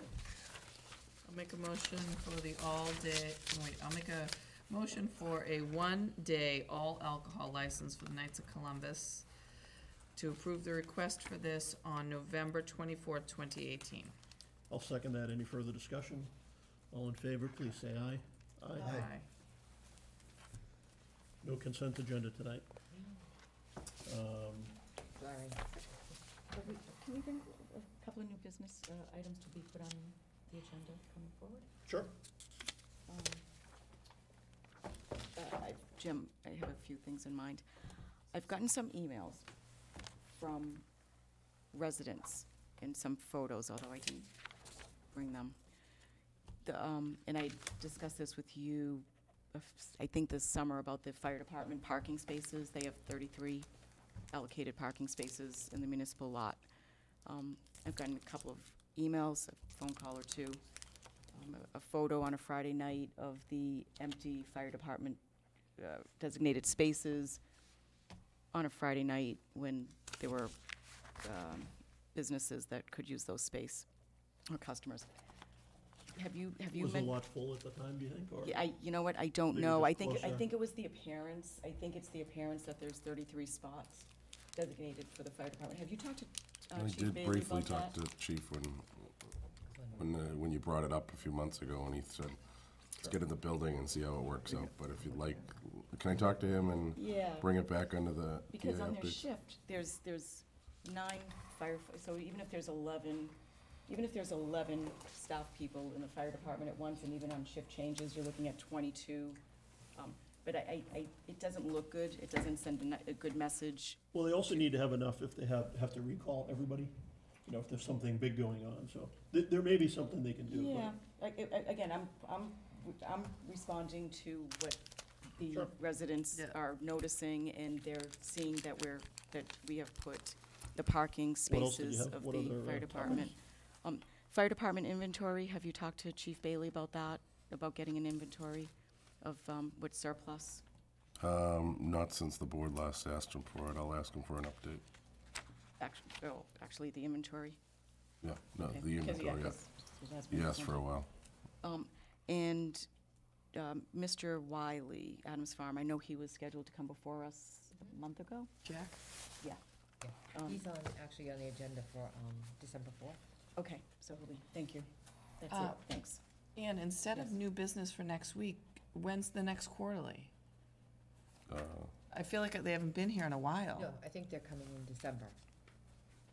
The two chiefs you're talking about? Yeah, like for the fire In department. preparation for the They're next time coming they in come in, I December. don't need them, Yeah, I don't sure. need that addressed Yeah, next week, they but always in come. That's what I'm preparation for the thinking, because next so they're not on new business next week, but just But give for them the, time to, put it Be in prepared to their address it, update. yeah, Quarterly, Yeah, yeah.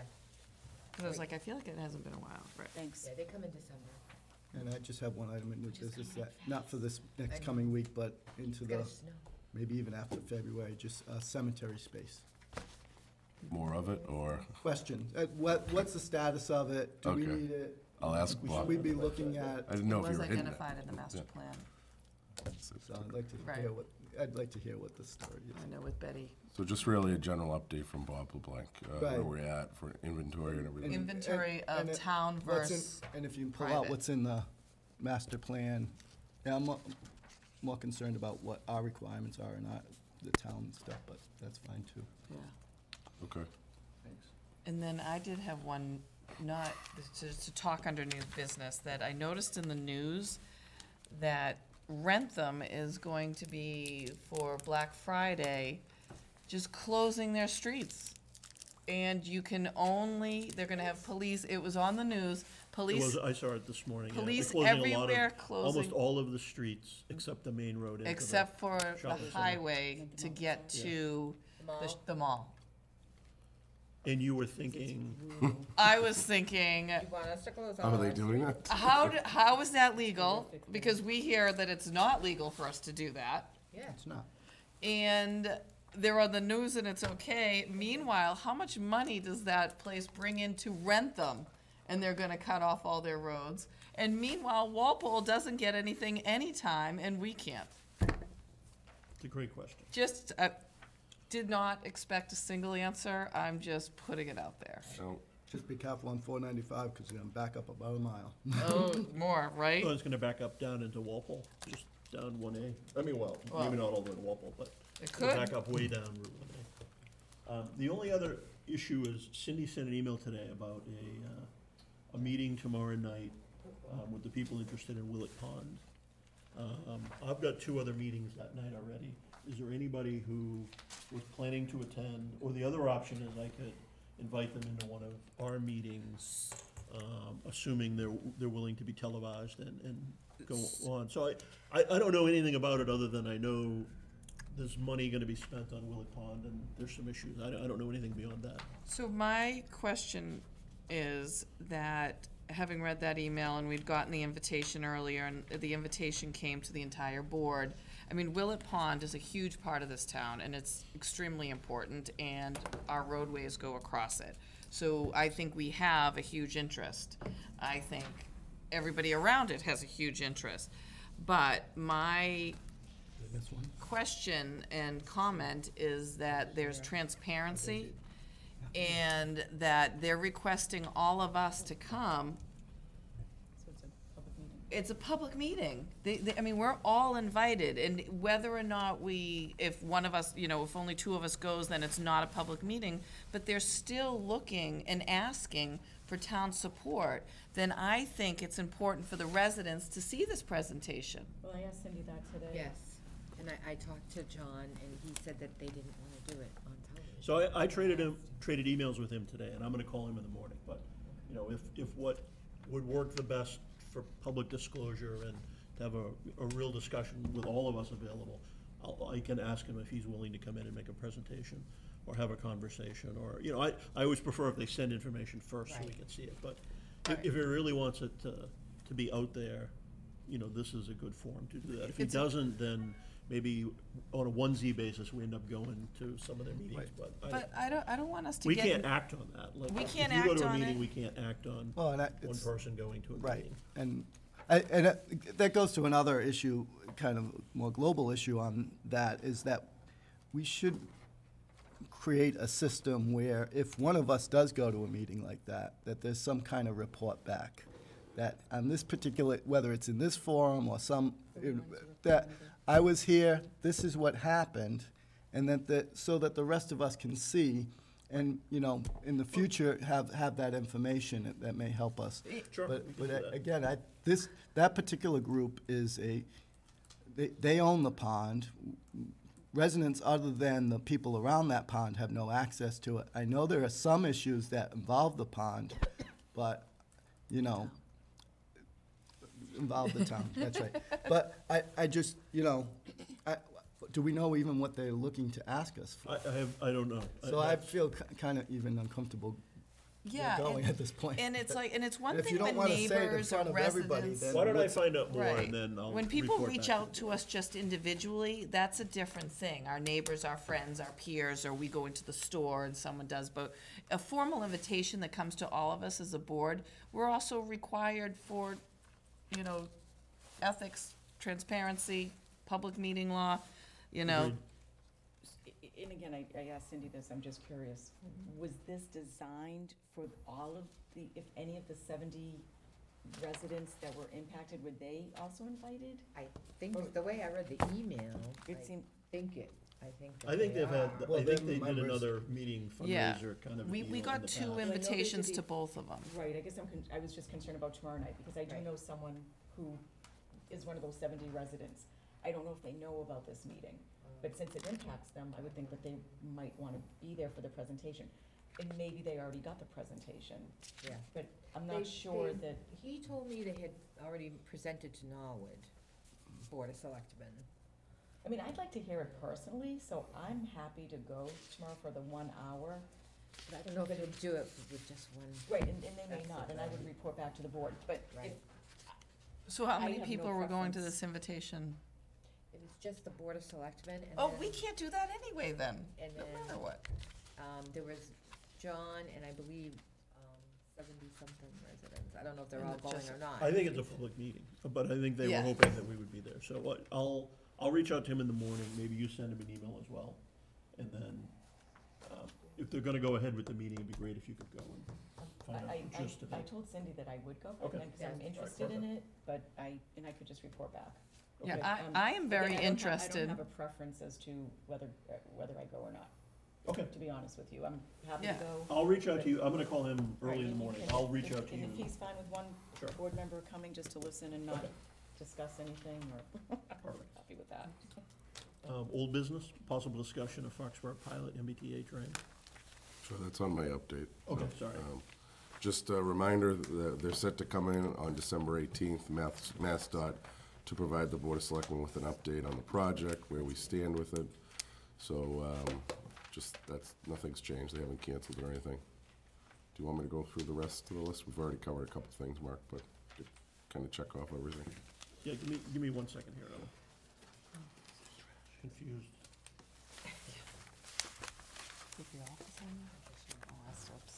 I thought it was only one. Okay.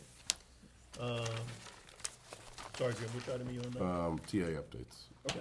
Okay. Talked about budgets, health insurance. I noted tonight that Eric was appointed to serve on the Insurance Advisory Committee. I reached out to the committee last week. Maya got back to me about changing some of the plan structure. I have to now go to the Insurance Advisory Committee. What I'm basically asking tonight for the Board of Selectmen is give me 60 days. Allow me to see if I can come to some type of an agreement similar to what we did with the employee groups back in 2014. I know we talked about not implementing some changes until next year.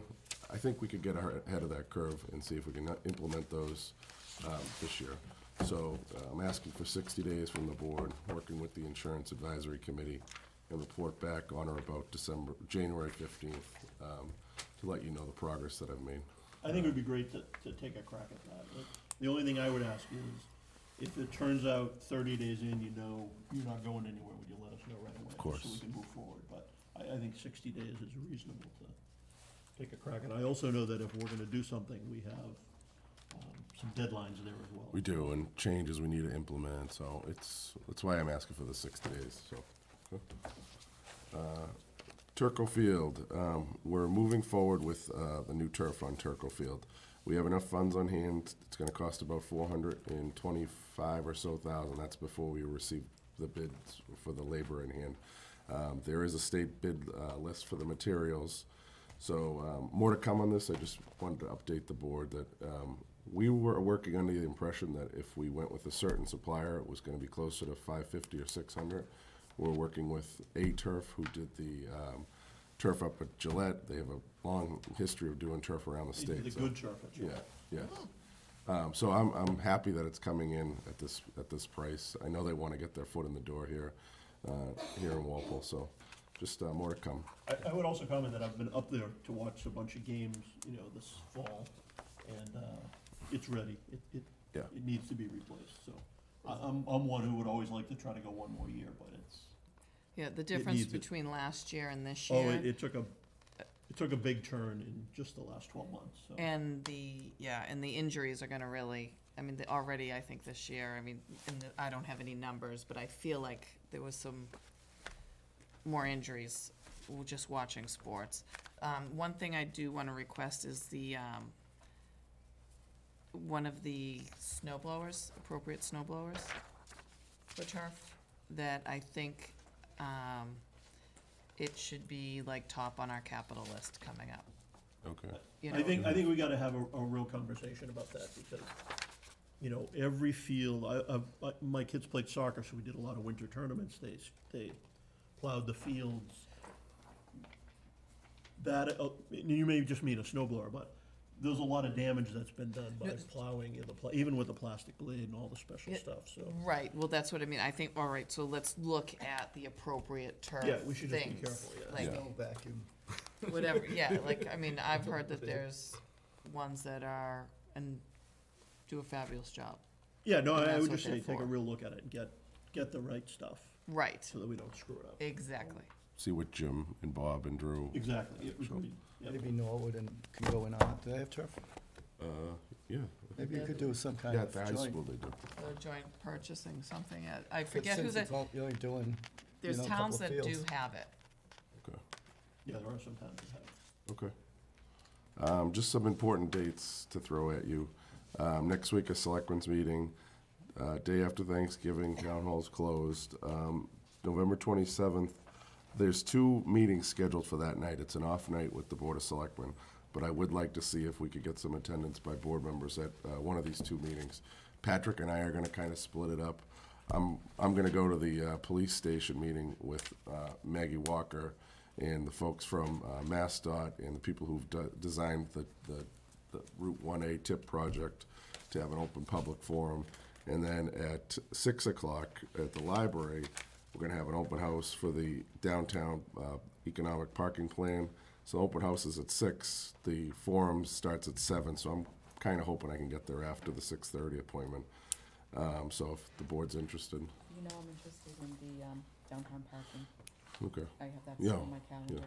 But very quickly, the police station meeting with the downtown, I'm sorry, the reconstruction for 1A. Did you get my email today? Yes, I did. from- Yeah. Can I tell her about this Of course, meeting? yeah, And that and, will, yeah. because I think that speaks directly to, a resident just sent me an email today specifically about 1A potholes and Sure, oh, repairs. And yeah. I just asked Jim what the status was, but this is, Yeah. That's a public meeting, right? This, oh, yeah, and it's, Okay. the It's been MassDOT somewhat is publicized, gonna so- take care of the advertising in the all right, newspapers so and all that, I'll yeah. make sure she And, knows and about it. that reconstruction will have a big impact on the town of Walpole. Mostly positive, but they're talking about a lot of traffic lights, so that's a mixed blessing. I'm just saying. Is that out of our control? We Can we have weigh in? some We ability can weigh to in. weigh in on it, but I But don't. ultimately, they have the veto power, I think. They control the Turn it route. to 109 in Westwood. MassDOT, It could, yeah. and they can just walk away from this. They would like to walk away I don't from it. think, they've gotten the political pressure to keep this on. It's been on since 1997, so Yes. Well, how much they could save if they didn't install properly? I will, Millions. yeah. December 4th and 18th, Selectmen's meeting. South Street Center, tentative scheduled date for the ribbon cutting is December 20th. That's kind of still a fluid date, subject to everything going smoothly, which tonight, I was over there before this meeting. Everything's going very well. Pleased with the contractor there. Pleased with the PVC. Town Hall breakfast on December 24th, and then one final ribbon cutting to close out the year, tentatively scheduled for December 31st, right around 12 p.m. For the DPW garage. So, Outside? Weather permitting? Could be oh, it could be In the big inside. bay? Could be Yeah. snow. It won't be dirty yet, so we could have it inside. Right, there we go.